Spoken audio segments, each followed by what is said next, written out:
Let's first start off with the free state and crying.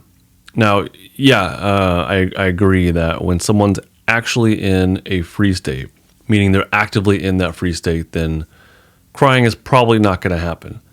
Probably not. But coming out of freeze could involve crying, and I think it's pretty darn likely that it would. I don't think it has to, but I think it's pretty darn likely. Well, so now you have hopefully heard this podcast, especially episodes 101 through 109. And so you know that freeze and shutdown are different. They are not the same thing. Shutdown is that limp, immobilized collapse. Freeze is that tense immobilization. Freeze is a mixed state of the polyvagal theory, not a primary state. It's not just a quote-unquote trauma response. It is a mixed state. It is the sympathetic flight-fight state active along with the dorsal vagal shutdown state. So flight-fight plus shutdown, that's freeze. Each polyvagal state has an impulse or two or more that are associated with that state, meaning there's something that the body wants to do. The body has an impulse to do something based on the state that it's in. And that includes the freeze state. All of these states have impulses that come with them.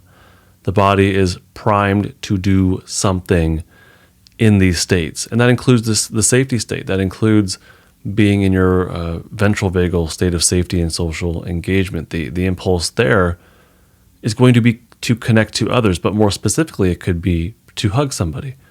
There could be an impulse to smile or laugh or make gentle eye contact. All of these states have impulses associated with them, including freeze. So for freeze, the impulse to me seems to be tensing and releasing. It's like you're bracing for impact. I don't think it's just an issue of like there's a glitch in the system and so you're sort of paralyzed in the moment and frozen in fear.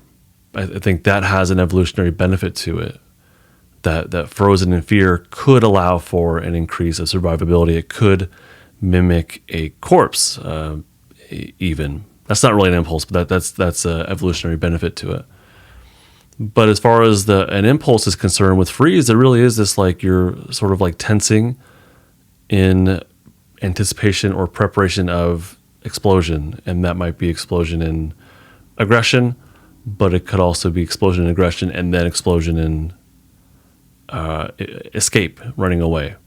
So I think it could be one of the two. I think freeze has a different flavor based on what type of freeze you're in. It could be a freeze sort of anger and a freeze sort of flight, anxious flight, and I'll talk about those later on. But I think that freeze can have a couple different flavors to it based on the sympathetic state that it is active along with. So the immobilization that's active along with flight is going to be a different experience, and the behaviors will be different than immobilization that's active along with fight. They're both sympathetic, flight and fight, but the flavor of them along with the immobilization could look different and feel different and behave differently.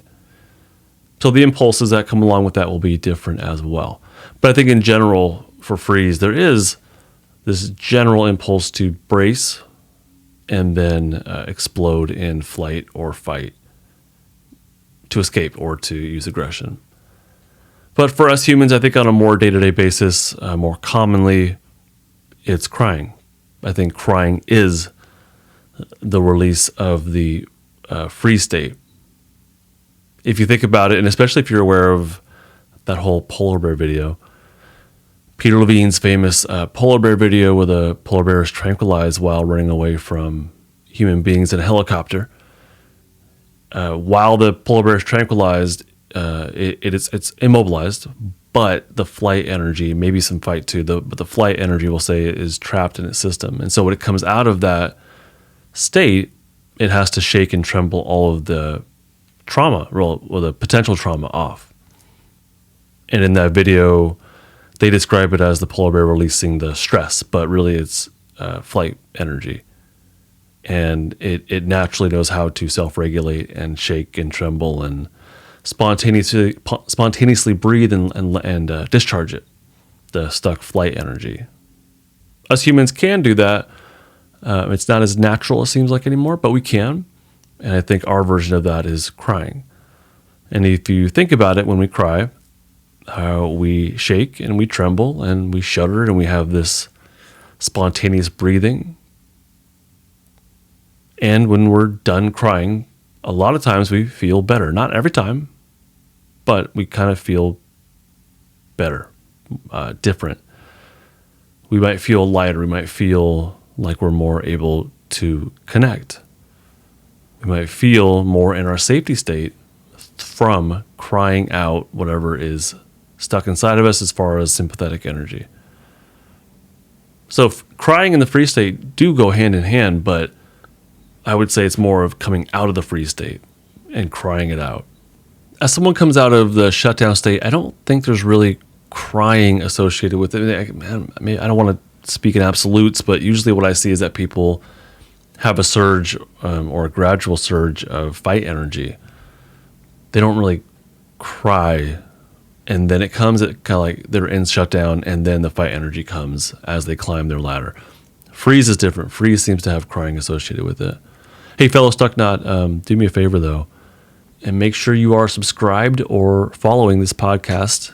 If you're driving, don't do it. But if you're looking at a screen or have access to it, give me a subscribe or a follow, please. It does mean a lot, and it goes a long way. After you give the subscription or the follow button, a little tap, you will get immediate access to every episode right away as they come out. Thank you ahead of time. Seriously, your subscription really goes a long way as far as these platforms knowing that this is of value for the next person. So thank you for that. This podcast is not therapy, not intended to be therapy or be a replacement for therapy. Nothing in this creates or indicates a therapeutic relationship. Please consult with your therapist or seek for one in your area if you are experiencing mental health symptoms. Nothing in this podcast should be construed to be specific life advice. It's for educational and entertainment purposes only. More resources are available in the description of this episode and in the footer of justinlmft.com.